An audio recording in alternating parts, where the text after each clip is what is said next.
உங்கள் தந்திவன் தொலைக்காட்சியில் தெனாலிராமன் தினமும் மாலை 6 மணிக்கு காண தவறாதீர்கள்.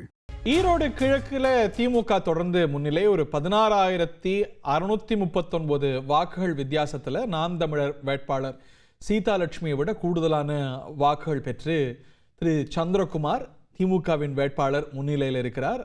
It is very safe to say திமுகவுடைய வேட்பாளர் தான் ஈரோடு கிழக்குடைய அடுத்த சட்டமன்ற உறுப்பினர் என்று இன்னும் கட்டங்கள் இருக்கு என்றாலும் கூட இட் இஸ் வெரி ஆப்வியஸ். அதே போல தான் டெல்லியிலையும் நேர்களே டெல்லி நிலவரத்தையும் பார்த்துட்டு வரோம். ஆம் ஆத்மி கட்சி ஹேட்ரிக் சாதனை பெறணும் அப்படிங்கிற ஒரு எண்ணத்தோடு போட்டியிட்டது. ஆனால் ஆம் ஆத்மி பின்னடைவையே சந்தித்திருக்கிறது. ஆட்சி அமைக்கக்கூடிய சூழல்ல டெல்லியில பாரதிய ஜனதா கட்சி இருக்கிறது அப்படிங்கிறத பார்க்கின்றோம். டெல்லியில 49 இடங்கள்ல பாஜக முன்னிலை, 20 இடங்கள்ல ஆம் ஆத்மி முன்னிலை. காங்கிரஸ் ஒரு இடத்துல மட்டுமே முன்னிலை பெறத பார்க்கின்றோம். ஆம் ஆத்மி கட்சியுடைய பல விஐபிக்கள் பின்னடைவை சந்திக்கிறத பார்க்கிறோம். முன்னாள் முதலமைச்சர் அரவிந்த் கெஜ்ரிவால், இந்நாள் முதலமைச்சர் அதிஷி உட்பட பலர் பின்னடைவை சந்திக்கிறார்கள். டெல்லியை நன்கு அறிந்த மூத்த பத்திரிகையாளர் திரு சந்திரசேகர் டெல்லியிலிருந்து நம்மோடு இணைகிறார். திரு சந்திரசேகர் வணக்கம். எங்க ஆடியன்ஸுக்கு எக்ஸ்பிளைன் பண்ணுங்க. அங்க லோக்கல் ஃபேக்டர்ஸ் எல்லாம் நம்ம பிறகு பார்ப்போம். இந்த ஒரு நேஷனல் பிக்சர்ல இருந்து ஆரம்பிப்போம். What does this mean for BJP? What does this mean for Aam Aadmi?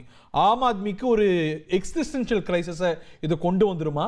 Brand மோடியை இது ரீவைவ் பண்ணிருக்கா இந்த டெல்லி தேர்தல் முடிவுகள்?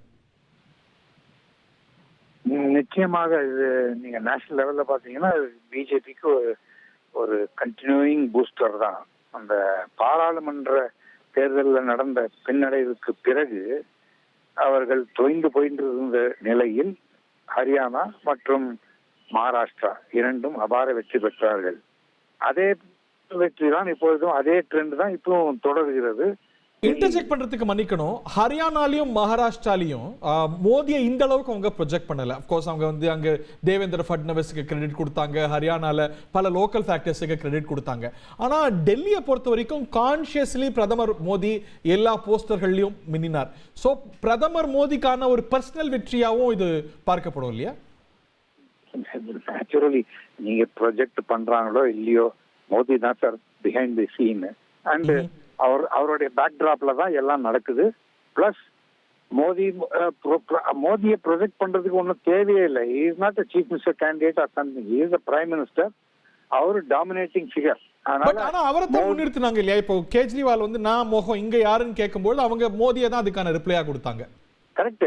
அந்த ஸ்ட்ராட்டஜி தான் அவங்க எல்லாத்துலயுமே வச்சிருக்காங்களே. எங்க ரொம்ப ஆப்வியஸா தோப்போமோ அங்கதான். இப்போ கர்நாடகால மோடியை ப்ரொஜெக்ட் பண்ணல. அந்த மாதிரி வெற்றி பெற்ற ஹரியானால கூட ஒரு வந்து ஸ்டாம்ப் சைஸ்ல தான் இருந்தார். மகாராஷ்டிரால கூட ஷிண்டே இருந்த அளவுக்கு மோடி முன்னிற்கல.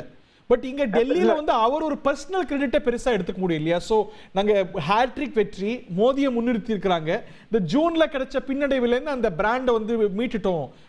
அது வந்து ஒரு அபரேஷன் தான் ஜூன்ல கிடைச்ச தோல்வி அப்படிங்கறத நிறுவிட முடியுமா பாஜகவால?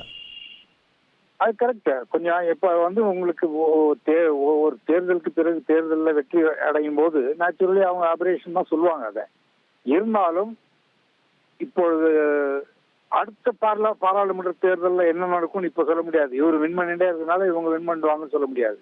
அதுக்கு அந்த தேர்தலில் அப்போ நிலைமை எப்படியோ அதுக்கேற்ற மாதிரி தான் நடக்கும். ஆனா இப்போதைக்கு BJP on the winning track.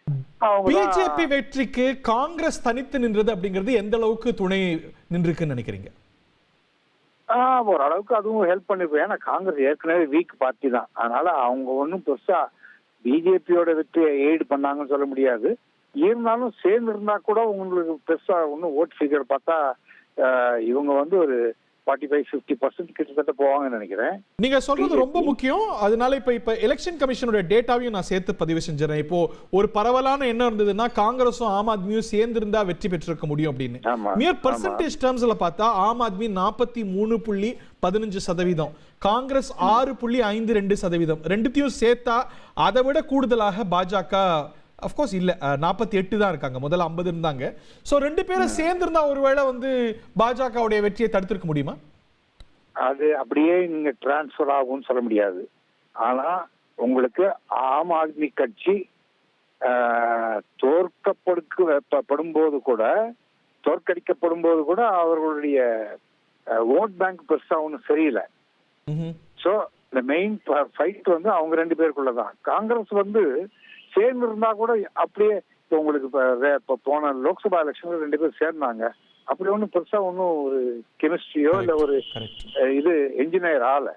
அதனால உங்களுக்கு main fight is between BJP and ஆம் ஆத்மியுடைய எதிர்காலம் என்ன, காங்கிரஸ் எதிர்காலம் என்ன, இந்தியா கூட்டணியுடைய எதிர்காலம் என்ன, both in Delhi and national level?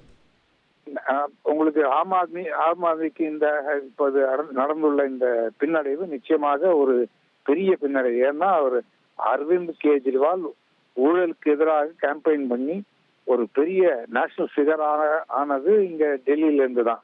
அதுக்கப்புறம் இன்ஃபேக்ட் அவங்க ஹேட்ரிக் ஏற்கனவே அடிச்சாங்க. ஒரு ஃபர்ஸ்ட் டேர்ம் வந்து ஒரு வருஷம் கூட நடக்கல.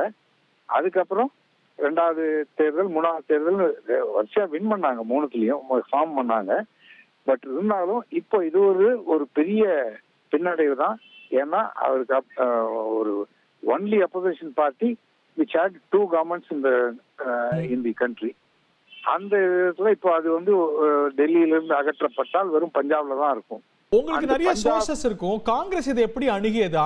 ஆம் ஆத்மி வெற்றியை தடுக்கணும் அப்படிங்கிறது அவங்களுடைய பிரதானமான நோக்கமாக இருந்ததா? ஏன்னா நம்மளுடைய ஸ்பேஸை தான் அவங்க எடுத்திருக்கிறாங்க, அதை தடுத்துடணும், பிஜேபி வென்றாலும் பரவாயில்லை என்று காங்கிரஸ் கட்சி கருதியதா?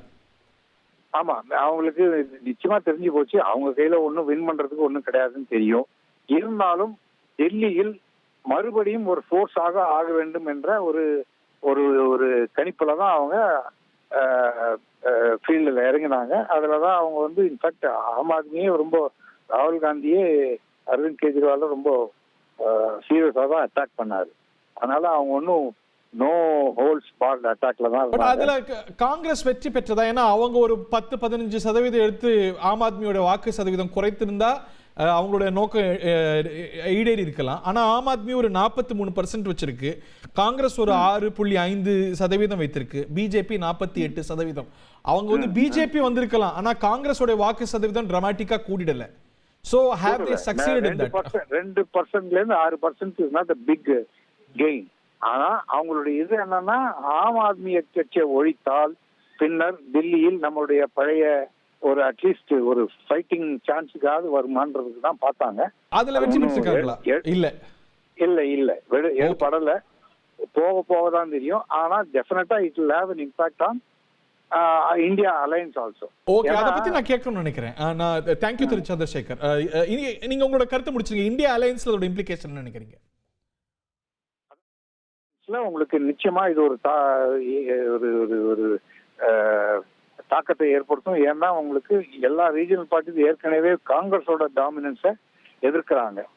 அந்த விதத்துல உங்களுக்கு இது காங்கிரஸோட வெரி புவர் பர்ஃபார்மன்ஸ்னால அவங்களுக்கு நம்ம மற்ற ரீஜனல் கட்சிகள் ஒன்னா டிஎம்கேவோ இல்ல இன்னும் ஒரு கட்சி இருக்கு, அவங்க எல்லாம் வந்து இவங்கள ஜாஸ்தி காங்கிரஸ் அட்டாக் பண்றதுல, மற்றவங்க எல்லாம் காங்கிரஸ் டாமினன்ஸை எதிர்க்கிறதுனால இது ஒரு ஓகே. உங்கள் தந்தி ஒன் தொலைக்காட்சியில் தெனாலிராமன் தினமும் மாலை 6 மணிக்கு காண தவறாதீர்கள்.